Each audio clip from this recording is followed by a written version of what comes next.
તો આજે આપણે છે ને 19 નો ઘડિયો શીખશું. 19 નો ઘડિયો સરળ રીતે કેમ યાદ રાખવો એ શીખવાનું છે. આપણે અહીં લખી દીધો છે. હવે તમારે એકી સંખ્યા બોલવાની છે. 1 થી ચાલુ કરીને એકી સંખ્યા ચાલો બોલો. 1 પછી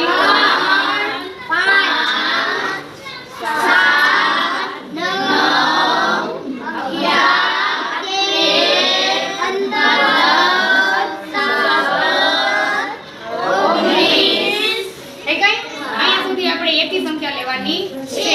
પછી આપણે હવે શું કરશું?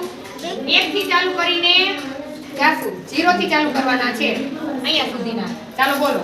0 1 2 3 4 5 6 7 8 9 એટલે 0 થી 9 સુધીના અંક લખવાના હતા. હવે તમે 19 નો ઘડિયો બોલશો ને એટલે 19 નો ઘડિયો બની ગયો.